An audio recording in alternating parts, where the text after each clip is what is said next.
Listen, I have seen a lot of things in my 17 cycles serving as a cultural observer for the Galactic Educational Exchange Program. I have watched species from across 4 spiral arms attempt to navigate the chaotic mess we call higher learning. But nothing, and I mean absolutely nothing, prepared me for what happened when Kreth the Unbreakable decided to put his hands on Terra Miyake. Let me set the scene for you, because this story requires context. The Valorum Academy sits on the edge of the Andromeda Spiral, a prestigious institution where the brightest minds from 73 systems come to study advanced combat theory, xenobiology, and interstellar diplomacy. It is basically the universe's way of saying, hey, let us throw a bunch of teenagers from different species into one building and see what happens. Spoiler alert, what happens is usually violence, political incidents, or, if we are really lucky, both. I am Kix, by the way.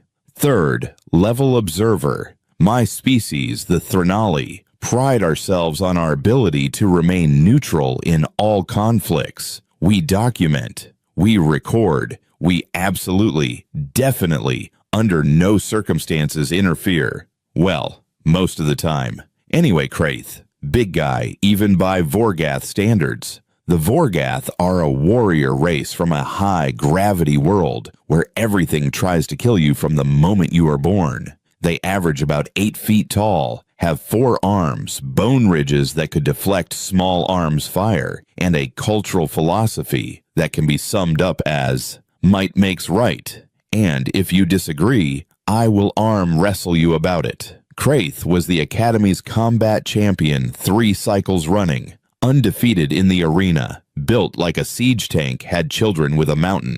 He had this way of walking through the corridors like he owned them, which, to be fair, nobody really challenged him on. Then there was Tira, human, female, 5 feet, 4 inches tall, according to Earthy measurements, which translated to absolutely tiny by galactic standards. She had arrived at the Academy 6 months prior as part of humanity's first exchange delegation, and honestly, most of us figured the humans were joking. See, Earth had only recently joined the galactic community. Their planet sat in a relatively isolated spiral arm, and they had spent most of their development completely unaware they had neighbors. When the first contact protocols were established, the Galactic Council ran the standard planetary assessment. That assessment came back with a classification that made everyone nervous. Death World, Category 9. For those of you not familiar with the classification system, let me explain. Category 1 means your planet is basically a gentle paradise where evolution was kind and resources are abundant. Category 10 means your planet is actively attempting to murder you every single second of every single day. And the fact that any life exists there at all is a statistical impossibility. Earth, Category 9.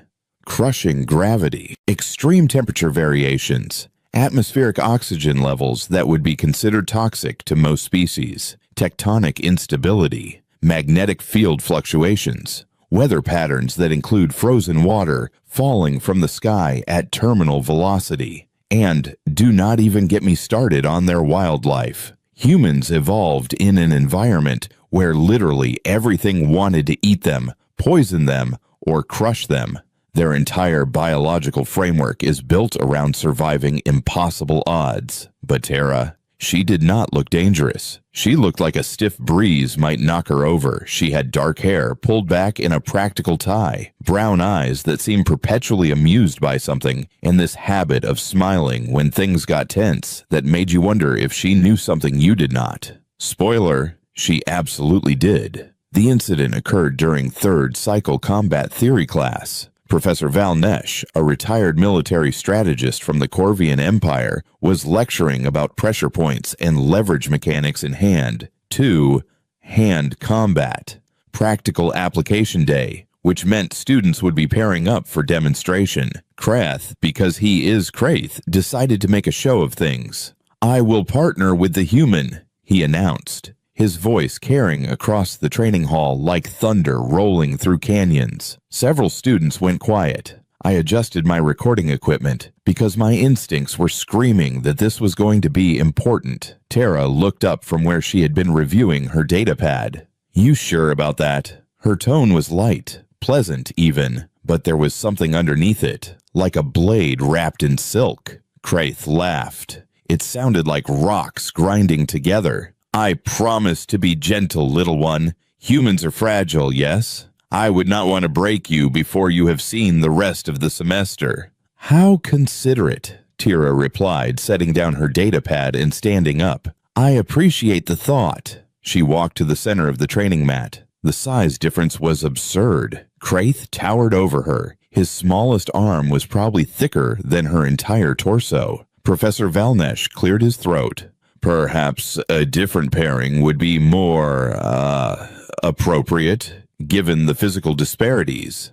No, Tira said, rolling her shoulders. "This is fine. I could use the practice." Kreth grinned, showing rows of bone-white teeth. "Just try not to cry, human. It ruins the learning experience for others." That got laughs from his usual group of followers, mostly other Vorgath, a couple of Corvians who enjoyed violence a little too much, and one Zinthari who really should have known better. The rules were simple. Demonstrate a proper grapple escape. Kraith would establish a hold. Tara would attempt to escape using proper technique. Standard training exercise. We had done this hundreds of times. Kreth reached out with two of his 4 arms, establishing what the Vorgath call a conquest grip, basically grabbing both of Tara's wrists and pulling her forward, off balance. It is a dominance move designed to show superior strength and control. His fingers wrapped completely around her wrists. She looked so small in his grip, like a toy. "You see," Kraith announced to the class, "proper grip requires full control of the opponent's primary limbs. The human cannot possibly." He did not finish that sentence. What happened next occurred so fast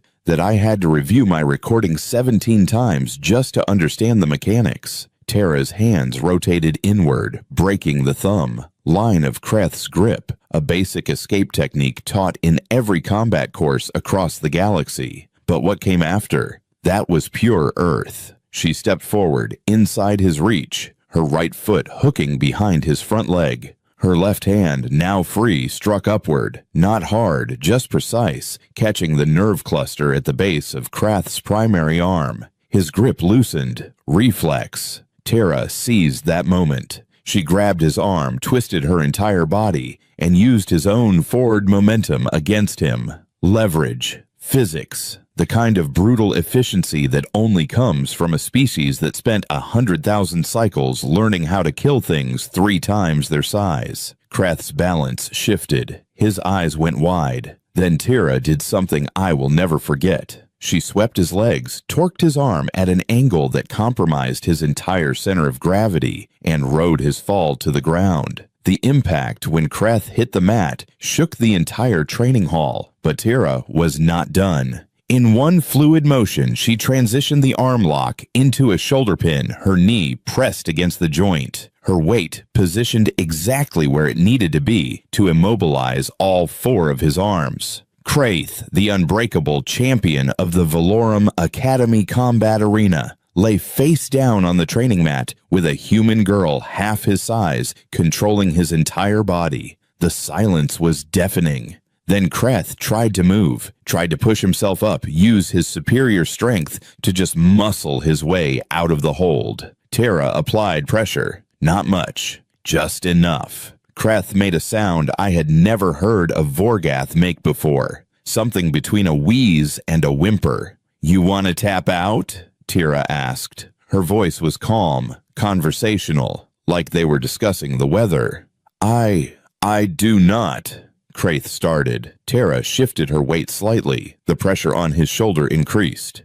"Tap out," she repeated. Kraith's hand slapped the mat 3 times. Tara immediately released him, stepped back, and offered her hand to help him up. He stared at her hand like it was a venomous serpent. The training hall exploded into chaos. Students were shouting. some in shock, some in excitement. Professor Valnesh was trying to restore order, his translator chip struggling to keep up with the 17 different languages being yelled simultaneously. I just stood there, my recording equipment capturing every second, thinking one thought. Oh, the Galactic Council is going to absolutely hate this. Kraith finally took Tira's hand and let her help him to his feet. He looked down at her, his expression cycling through confusion, anger, and finally settling on something that might have been respect. How? He asked.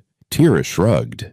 Gravity on Earth is about twice what it is here. I have been doing this since I was 6. My little brother used to practice wrestling moves on me. Trust me, you are way nicer about it than he was. Your sibling did this to you? Kraith looked horrified. For fun, Tira confirmed. Well, also because I kept stealing his snacks, but mostly for fun. Professor Valnesh had finally managed to restore some semblance of order. He cleared his throat. Well, that was, certainly an effective demonstration of leverage mechanics. Perhaps we should, let us move on to the next pairing. Kraith walked back to his group, moving carefully, like he was not entirely sure his body still worked correctly. I watched Tira return to her spot, pick up her datapad, and resume reading like she had not just dismantled the Academy's combat champion in front of 40 witnesses. A Corvian student named Thex approached her. That was incredible. Where did you learn to fight like that? Tira looked up, surprised. Oh, that is just basic self-defense. Every human learns this stuff. Well, most of us. It is pretty standard. Standard? Thex repeated. Sure, I am not even that good at it. You should see actual trained fighters from Earth. They are terrifying.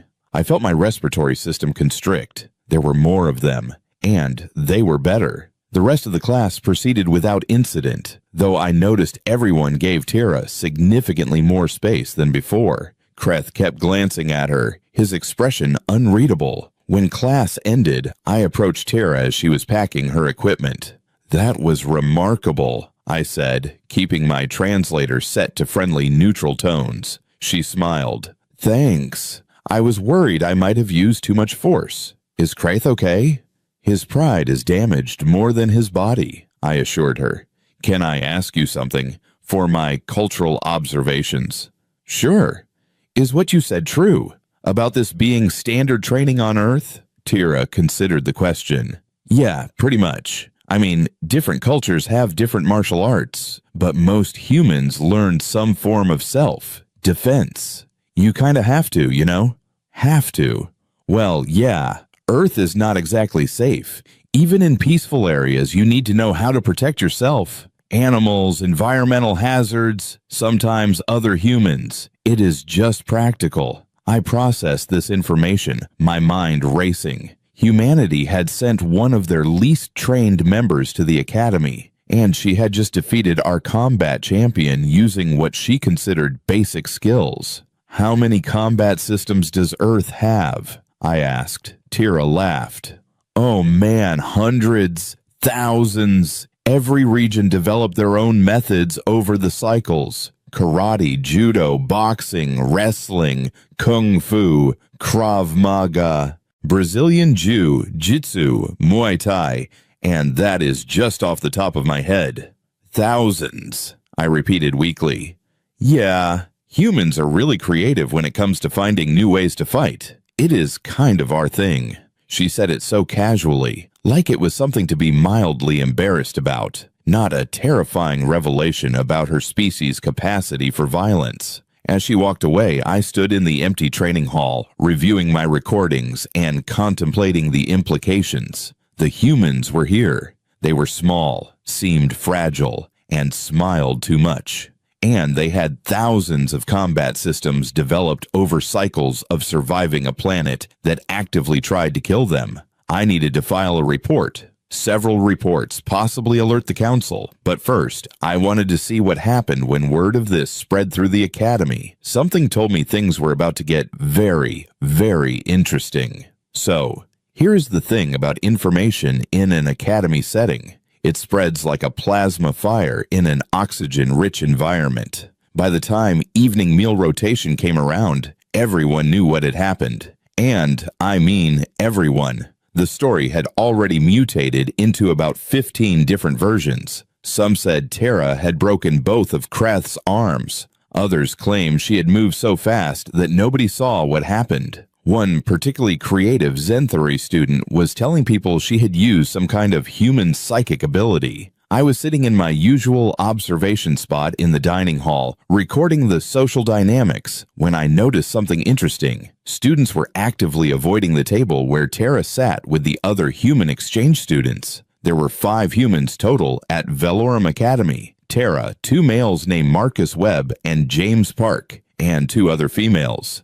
Anika Okonkwo and Lisa Torres. They sat together most meals, talking and laughing like they did not have a care in the universe, which, given what I had witnessed earlier, maybe they did not. Marcus was tall by human standards, athletic build, apparently specialized in engineering. James was quieter, focused on xenobiology research. Anika had a sharp wit and studied diplomatic relations. Lisa was their communications expert, always recording things, kind of like me actually. They seemed so normal, so harmless. Then Krath walked into the dining hall. The ambient noise level dropped noticeably. Everyone watched him. He got his meal, standard Vorgath rations, which looked like rocks soaked in protein paste because that is essentially what they were, and scanned the room. His eyes locked on the human table. Oh no, I thought. Oh no, he is going to do something stupid.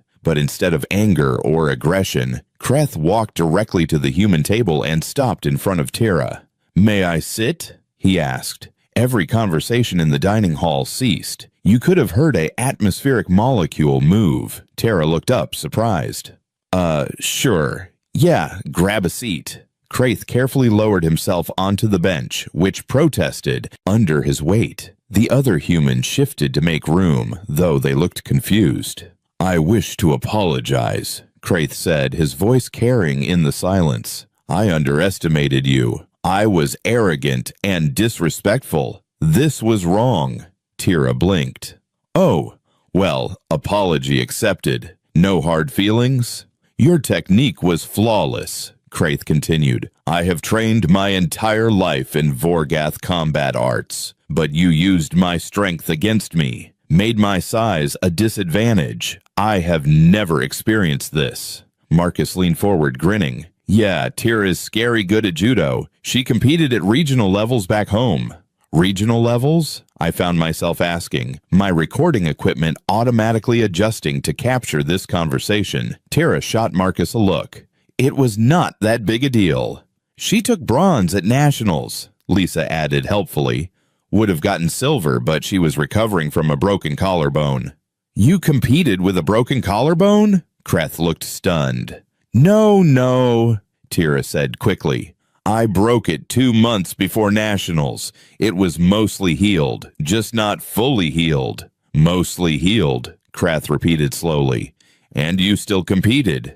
"Well, yeah, I had trained for years, was not going to miss it just because of a minor injury." I watched several nearby students exchange glances. The concept of competing in physical combat while injured was not unheard of, but it was generally considered foolish at best, suicidal at worst. Anika laughed. "You should have seen her when she got back. Mom was furious. Dad just kept asking for a replay of her matches."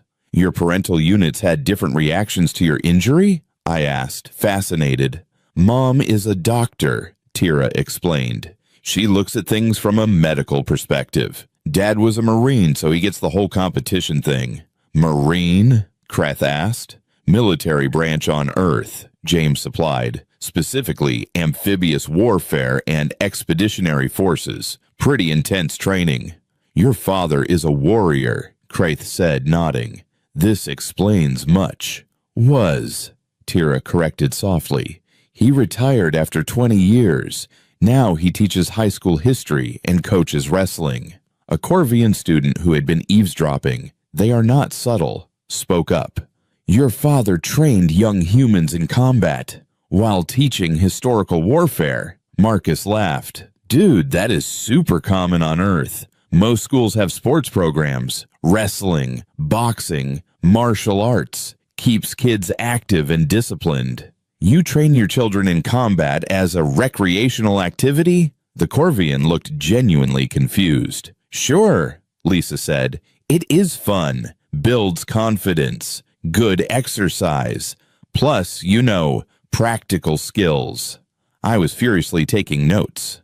This was important. Humans did not just have extensive combat systems, they taught them to their offspring. For fun. Thex approached the table carrying his meal tray. May I join you? I have questions, many questions. Sure, pull up a seat, Tira said, gesturing. Within minutes, the human table had accumulated almost a dozen students from various species, all wanting to know more about Earth combat training. So, what you demonstrated today, Thex said. That was judo, yes? Can you explain the principles? Tira considered.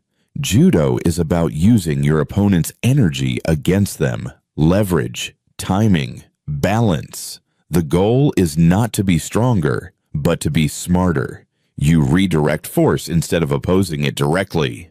And all humans learn this? A Zenthari student asked. Not all humans learn judo specifically, James clarified, but most learn something. Karate, taekwondo, boxing, whatever is available in their area. It is pretty normal. My little sister does Brazilian jiu-jitsu, Marcus added. She is 12 and can probably choke out half the people in this room. That statement caused some alarmed looks. She is 12 cycles old, Kraith asked carefully. Yeah, started training when she was 6. She loves it. I watched the realization spread across the faces of the assembled students. Humans started combat training in childhood. They had thousands of different fighting systems, and they considered this normal. How do humans survive to adulthood? Someone asked, genuinely curious. The humans all laughed. Carefully, Annika said, grinning. Very carefully. Lisa pulled out her data pad. Want to see some videos from Earth? I have got some good ones saved. She pulled up footage of what she called a mixed martial arts competition. 2 humans in a contained arena engaging in extremely violent, extremely technical combat, while thousands of other humans watched and cheered. This is entertainment, Thex asked, horrified and fascinated. Oh yeah, Lisa said. Super popular. This is actually mild compared to some historical combat sports. Ever heard of gladiatorial games? Or hockey? She showed more videos. Humans performing acrobatic martial arts. Humans grappling. Humans striking. Humans doing things with their bodies that seem to violate physics. One video showed a human female who could not have been more than 100 pounds, throwing a male human twice her size. That is possible, Krath stared at the footage. With proper technique, absolutely, Tira confirmed. Size matters, but technique and leverage can overcome a lot. We need to inform the combat instructors, Thex said suddenly. These techniques, if they could be adapted for other species. Actually, Marcus said, Tara was already planning to offer some informal training sessions. Just basic stuff. Self-defense principles, leverage mechanics. Interested? The response was immediate and overwhelming. Nearly 20 students volunteered on the spot. Professor Valnesh, who had apparently been listening from a nearby table, approached. Miss Miyake, I think formal instruction might be more appropriate with proper safety protocols. Would you be willing to conduct a seminar for academic credit, of course? Tira looked surprised. I mean, sure, if you think it would help. I think it would be invaluable, Valnesh said firmly. We have much to learn from human combat philosophy. And that is how Tara Miyake, exchange student from a planet the Galactic Council considered a nightmare death world, became the most popular instructor at Valorum Academy. The seminar started 2 days later. 50 students showed up to the first session. By the third session, attendance had doubled. Students from every species, every discipline, all wanting to learn human combat techniques. Tara was patient, methodical, and remarkably good at adapting techniques for different body types and physiologies. She taught Vorgath students how to use their multiple arms more efficiently. She showed Corvian students how their natural flexibility could be an advantage. She helped Xanthari students overcome their hesitation about physical contact. And she did it all with that same calm, friendly demeanor. I recorded everything, of course. My reports back to the Threnali Observers Council were becoming increasingly urgent.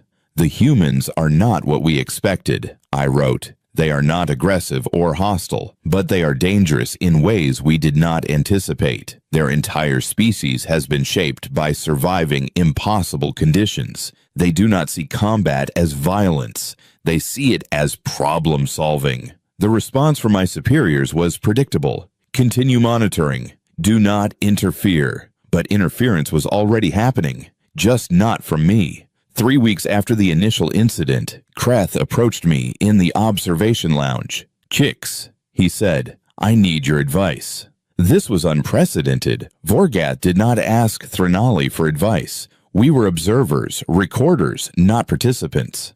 "I am listening," I said carefully. "I have been training with Tara, learning human techniques, and I realized something." He paused, his expression troubled. "We have been doing everything wrong." "Explain." Vorgath combat philosophy is about domination, strength, overwhelming force. But humans, they fight like water. They flow around obstacles. They turn disadvantages into advantages. And it works, Kix. It works better than anything I have ever learned. This bothers you. It humbles me, Kraith corrected. My entire culture believes we are the supreme warriors of the galaxy, but a human female half my size defeated me using principles I never considered. What does that say about us? I thought about this carefully. It says you are wise enough to recognize when you can learn from others. That is not weakness, Krath. That is growth. He nodded slowly. Tara says something similar. She says ego is the enemy of improvement. She is correct. The humans, Krath continued, they are strange. They laugh during combat training. They help each other even when competing. They treat combat like art, like science, like play, all at once. How do they do this?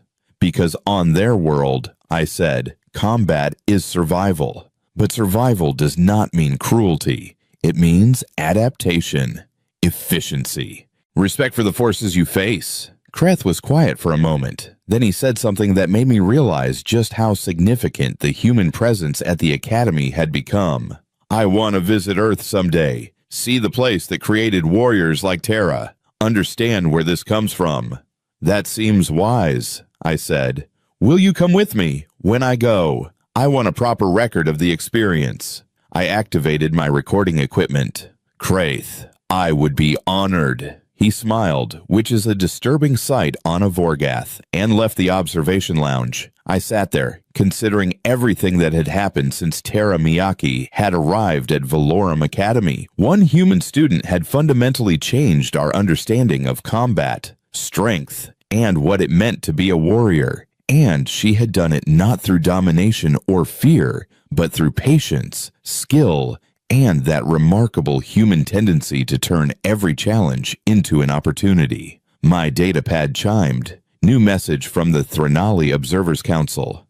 Chicks, your reports are causing significant discussion among the Council. The implications of human combat capabilities are being forwarded to the Galactic Defense Committee. Continue observations. Recommend expanding study to include all human exchange students, particularly interested in their educational and developmental systems. How does a species become this capable? I looked across the lounge to where Tara was helping a struggling Xanthari student with a basic throw technique. She was laughing, encouraging, completely unaware that her mere presence was reshaping galactic military theory, and I thought, not for the first time, that the Galactic Council had absolutely no idea what they had invited into the community when they made contact with Earth. The humans were here. They were small, seemed fragile, and smiled way too much. And they were going to change everything. I adjusted my recording equipment and got back to work. After all, someone needed to document this. And something told me the story of humanity in the galactic community was just beginning.